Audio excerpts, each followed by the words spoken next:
Assalamualaikum. Halo rekan-rekan semua.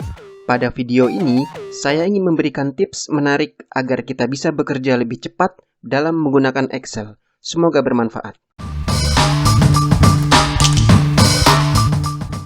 Jika rekan-rekan ingin menulis angka 0 dalam ribuan atau jutaan secara manual, misalnya 1 juta, masukkan angka 1, kemudian masukkan angka 0-nya, 1, 2, 3, 4, 5, 6, pencet terus sampai bego. Sangat merepotkan. Cara mudahnya seperti ini. Ganti 0 dengan huruf E, kemudian masukkan banyaknya angka 0. Kalau 1 juta berarti 6 angka 0. Nah, mudah bukan? Dan tentunya lebih cepat. Untuk menghitung pertumbuhan, misalnya pertumbuhan pendapatan dari tahun pertama ke tahun kedua, biasanya digunakan rumus seperti ini.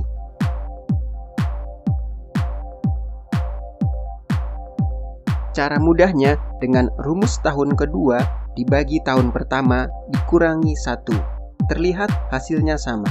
Rekan-rekan bisa mencobanya sendiri. Tentunya cara ini jadi lebih cepat. Dalam membuat proyeksi keuangan ataupun financial model, mari kita biasakan untuk menghubungkan atau menautkan asumsi-asumsi dasar seperti nama perusahaan, nilai mata uang dan satuannya, serta tahun proyeksi. Hal ini tentunya sangat membantu apabila kita ingin membuat proyeksi keuangan untuk perusahaan lain. Kita bisa pakai proyeksi sebelumnya sebagai template. Penggantian asumsi dasar ini tentunya akan lebih cepat dan konsisten karena semuanya terkait, sehingga meminimalkan human error.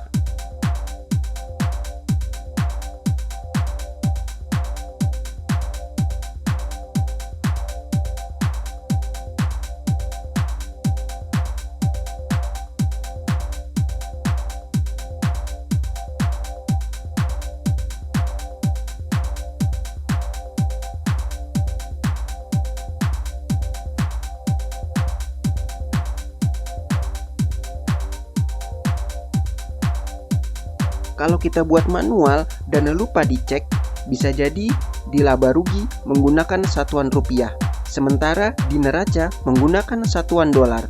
Tahunnya juga bisa beda, bisa kacau jadinya. Kita terlihat tidak profesional dan terkesan ceroboh. Cara cepat berikutnya dengan menggunakan fungsi find and replace. Pada kasus yang pertama, yaitu copy angka dari PDF. Misalnya, kita ingin menyalin laporan keuangan dalam bentuk PDF untuk dimasukkan sebagai landasan dalam proyeksi keuangan.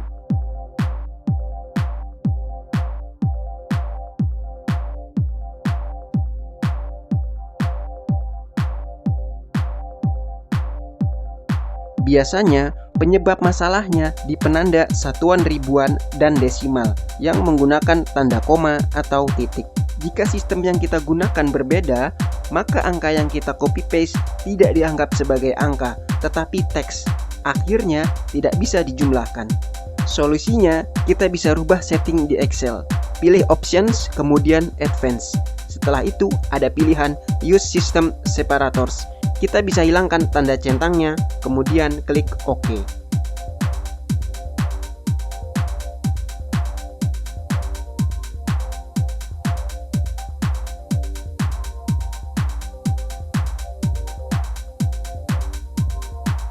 Terlihat sel tidak dianggap sebagai teks tetapi sebagai angka, sehingga bisa dijumlahkan.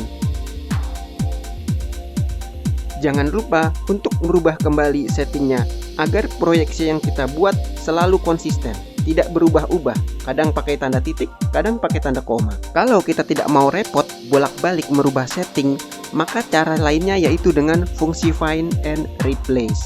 Caranya, kita sorot sel yang di copy paste, kemudian replace penanda koma atau titik tersebut. Jika ada 2 tanda, urutannya hilangkan tanda ribuan terlebih dahulu, baru kemudian tanda desimal yang diganti.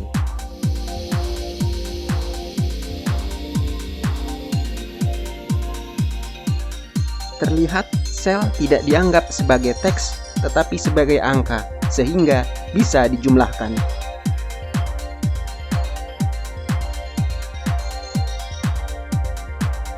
pada kasus yang kedua, yaitu pada angka atau rumus yang tertaut ke lembar atau sheet yang berbeda. Misalnya, pada saat membuat skenario atau laporan konsolidasi. Pada saat membuat laporan konsolidasi, proyeksi konsolidasi berikut merupakan gabungan pendapatan dari perusahaan A, B, dan C. Kemudian, ternyata konsolidasinya berubah menjadi perusahaan A, B, dan D. Kalau sekedar ganti nama perusahaan dari C ke D, kita ganti nama di sheetnya saja. Nanti otomatis rumus Excel akan ikut berubah. Masalahnya, angka di lembar C dan D berbeda karena memang perusahaan yang berbeda. Sangat repot jika harus merubah tautan keseluruhan satu persatu. Misalnya, konsolidasi atas proyeksi pendapatan, proyeksi biaya, laporan laba rugi, neraca, dan sebagainya. Tidak seperti contoh ini yang memang saya buat sederhana agar mudah dipelajari. Untuk itu, caranya salin lembar konsolidasi, buat nama baru.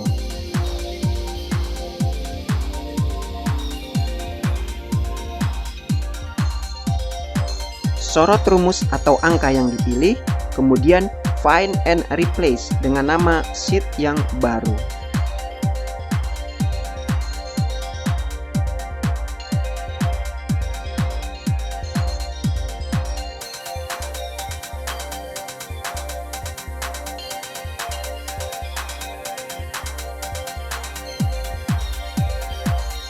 Sekian dari saya, terima kasih sudah menyaksikan. Sampai jumpa di video berikutnya. Wassalamualaikum warahmatullahi wabarakatuh.